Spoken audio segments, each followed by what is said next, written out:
We do our planting every year in honor of Arbor Day, and this year we chose to plant a white pine. This tree is native to Minnesota.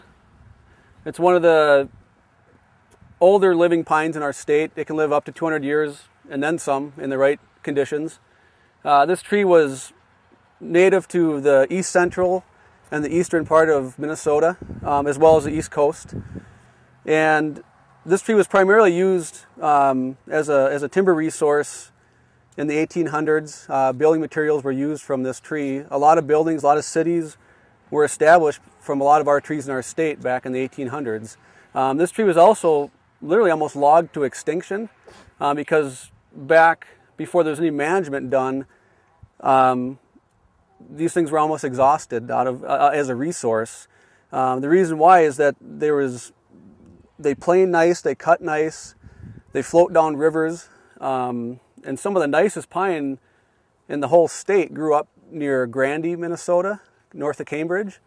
And a lot of that stuff was milled and floated down the river and utilized to build buildings. So we're going to plant this tree today. We're going to go through the holes already dug, thanks to our public works guys.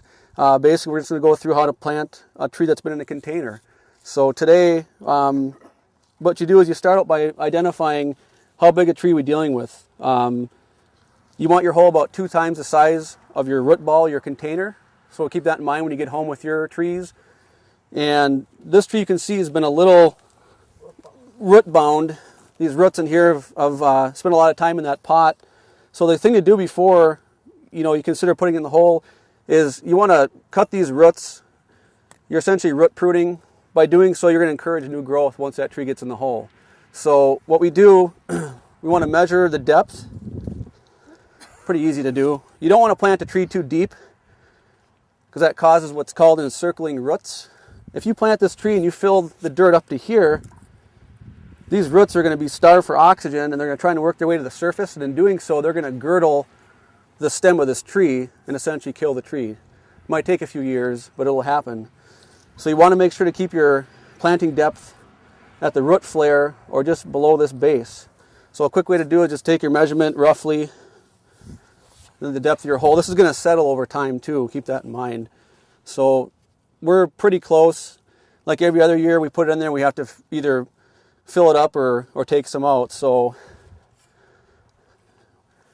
the white pine is a little fragile. The branches, they tend to break under heavy snow load too. So keep that in mind. If you do get a white pine, you probably don't want to plant it too close to a structure, because in the winter, especially this winter, we've had those late spring snows and it's going to cause branch breakage. So also when you lay it down, do I have to yell timber?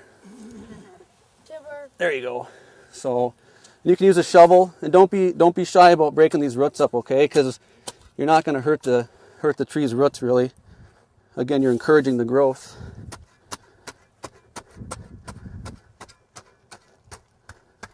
We have seen worse than this. A few years ago, it was like concrete. I mean, it was really, really root bound. So, and I believe this is the first year that we usually plant coniferous trees or trees with leaves or hardwood trees. This is the first year we planted a spruce or a pine or an evergreen. So we figured we'd do something a little different this year. Well, it looks like our public works guys did a nice job with digging this hole. It's about perfect height. Again, it's going to settle a little bit over time.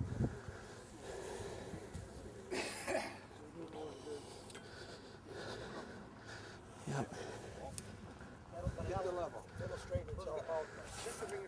This is the easy part. If we had another shovel, we could have some of the kids help here throw some dirt in, but I don't know if we do have another shovel. Start kicking. Yeah, it might be close. So we could fast forward this operation and just say we fill the hole. Okay, once it's in the hole, you want to level the tree, obviously. Some trees you might have to stake for a year or two. That'll keep the roots from breaking off or any kind of wind throw, and it'll stabilize the tree for a couple years. Just remember, if you do, don't go tight around the trunk of the tree, because that'll girdle it and eventually kill it. So you fill the hole, tamp it down, water. The bark mulch, what that does around the base of the tree is that retains moisture. And as that decays over time, it actually introduces nutrients to the soil. So you don't want to mound that mulch up like a volcano, though. People have done that. Going too tight against the bark of that tree is going to cause decay. So, whereas in 1872, J. Sterling Morton proposed to the Nebraska Board of Agriculture that a special day be set aside for the planting of trees, and whereas this holiday called Arbor Day was first observed with the planting of more than 1 million trees in Nebraska, and whereas Arbor Day is now observed throughout the nation and the world, and whereas trees can reduce the erosion of our precious topsoil by wind and water, cut heating and cooling costs, moderate the temperature, clean the air, produce oxygen and habitat for wildlife, and whereas trees are a renewable resource giving us paper, wood for our homes, fuel for our fires, and countless other wood products, and whereas trees in our city increase property values, enhance the economic vitality of business areas, and beautify our community.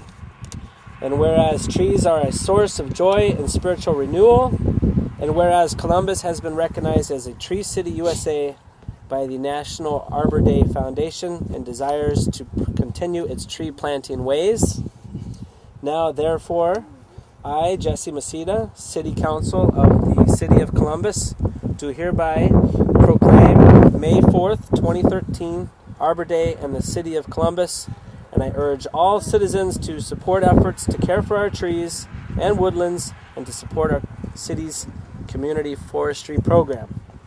And further, I urge all citizens to plant trees to gladden the hearts and promote the well-being of present and future generations. Well, 811 it's a national number that is designated by the Federal Communications Commissions to help protect homeowners and professional excavators from unintentionally hitting underground utility lines while working on digging projects, whether they're large or small. Free service, you just pick up the phone, you just call that number anytime you're going to do a digging project in your yard, and they'll send out utility companies to come and mark your utilities for you within 48 hours. You wait that 48 hours, and then you can go ahead and proceed to do your project. You just need to stay a minimum of 24 inches away from those marked utilities. Well, the tree raffle, we have free raffle for everyone, all the people who live in Columbus. Yeah, everybody gets a chance to win a free tree. We have 70 trees that we're giving away this year. We also have some larger trees, some bird houses. We're giving those away. Tickets are for $10, and then the monies for this will go right to the tree board, so the tree board can do what they do for the city. And the Lions are trying to do everything they can to help support this and to help everything we can support in the city, so we do the raffle for them. Columbus Arbor Day, it's our celebration of trees, really. I mean, if you want to be Tree City, USA, you have to have an Arbor Day. And so for us, it's kind of a big deal because we're a small town. We got the Fall Festival, we got Arbor Day. So, but everybody gets together, we give away trees, talk about trees, just an awareness of how it keeps the community beautiful and aesthetics and such as that. And yeah, it works out pretty well. I was on the tree board since the beginning. When we started the tree board some 18 to 20 years ago now. And we set up the tree board here in Columbus, mainly because we were concerned about the spread of oak wilt disease. And we had a lot of federal funding at the time, and so we used our federal funding to help control the spread of oak wilt disease in Columbus Township. It was Columbus Township at the time. And that was one of the main reasons for setting up the tree board. But we also are part of the Tree City USA. I think this is our 18th year as being part of the Tree City USA program.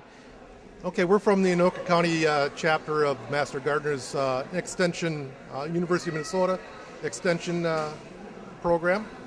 And we're here at doing Ask the Master Gardener booth here. One of our exhibits here is emerald ash borer, how it transports and how it affects the tree.